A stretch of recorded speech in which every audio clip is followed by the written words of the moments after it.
হরে Krishna. 25শে June বৃহস্পতিবার Bangladesh, India এবং কানাডায় পবিত্র পাণ্ডবা নির্জলা একাদশী ব্রত পালন হবে পরের দিন শুক্রবার 26শে জুন। পূর্ণাঙ্গ তিথি স্ক্রিনে দেওয়া আছে। এখন দেখে নিই পাণ্ডবা নির্জলা একাদশীর ব্রতকথা ও ব্রত মাহাত্ম্য। জ্যৈষ্ঠ শুক্লপক্ষের এই নির্জলা একাদশীর ব্রত সম্পর্কে ব্রহ্মবর্ত পুরাণে শ্রী ভীমসেন ব্যাসদেব সংবাদে বর্ণিত হয়েছে। মহারাজ যুধিষ্ঠির বললেন, হে জনার্দন, আমি অপরা একাদশীর সমস্ত মাহাত্ম্য শ্রবণ করলাম। এখন জ্যৈষ্ঠ শুক্লপক্ষের একাদশীর নাম ও মাহাত্ম্য কৃপাপূর্বক আমার কাছে বর্ণনা করুন। শ্রীকৃষ্ণ বললেন, এই একাদশীর কথা মহর্ষি ব্যাসদেব বর্ণনা করবেন, কেননা তিনি সর্বশাস্ত্রের অর্থ ও তত্ত্ব পূর্ণরূপে জানেন।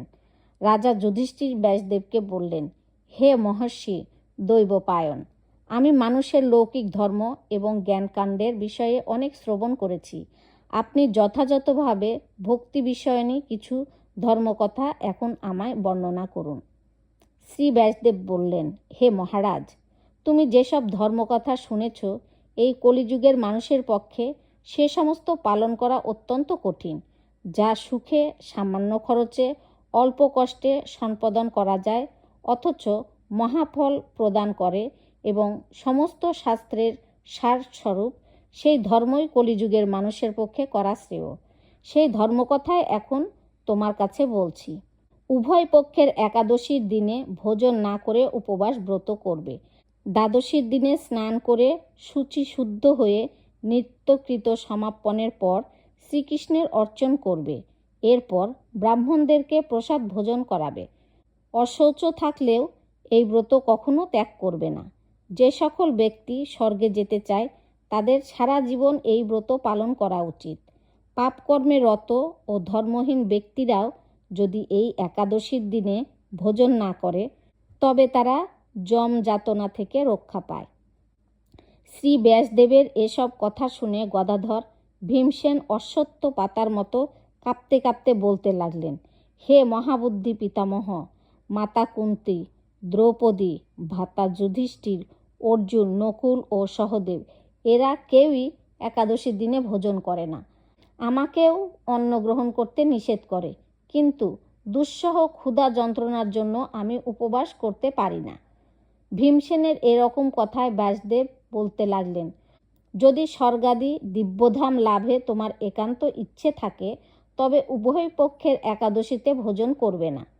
তদুত্তরে ভীমসেন বললেন, আমার নিবেদন এই যে উপবাস তো দূরের কথা, দিনে একবার ভোজন করে থাকাও আমার পক্ষে অসম্ভব, কারণ আমার উদরে বৃক নামে অগ্নি রয়েছে। ভোজন না করলে কিছুতেই সে শান্ত হয় না। তাই প্রতিটি একাদশী পালনে আমি একেবারে অপারগ। হে মহর্ষি, বছরে একটি মাত্র একাদশী পালন করে যাতে আমি দিব্যধাম লাভ করতে পারি, এরকম কোনো একাদশীর কথা আমাকে নিশ্চয় করে বলুন। তখন ব্যাসদেব বললেন, জ্যৈষ্ঠ মাসের শুক্লপক্ষের একাদশী তিথিতে জলপান পর্যন্ত না করে সম্পূর্ণ উপবাস থাকবে, তবে আচমনে দোষ হবে না। ওই দিন অন্নাদি গ্রহণ করলে ব্রত ভঙ্গ হয়। একাদশীর দিন সূর্যোদয় থেকে দ্বাদশীর দিন সূর্যাস্ত পর্যন্ত জলপান বর্জন করলে অনায়াসে 12টি একাদশীর ফল লাভ হয়। বছরের অন্য অন্য একাদশী পালনে অজান্তে যদি কখনো ব্রত ভঙ্গ হয়ে যায়, তাহলে এই একটি মাত্র একাদশী পালনে সেই সব দোষ দূর হয়। দ্বাদশীর দিনে ব্রহ্ম মুহূর্তে স্নানাদি কার্য সমাপ্ত করে শ্রীহরির পূজা করবে। সদাচারী ব্রাহ্মণের বস্ত্রাদি দানসহ ভোজন করিয়ে আত্মীয় স্বজনের সঙ্গে নিজে ভোজন করবে। এরূপ একাদশী ব্রত পালনে যে প্রকার পুণ্য সঞ্চিত হয়, এখন তা শ্রবণ করো। সারা বছরের সমস্ত একাদশীর ফলই এই একটিমাত্র ব্রত উপবাসে লাভ করা যায়।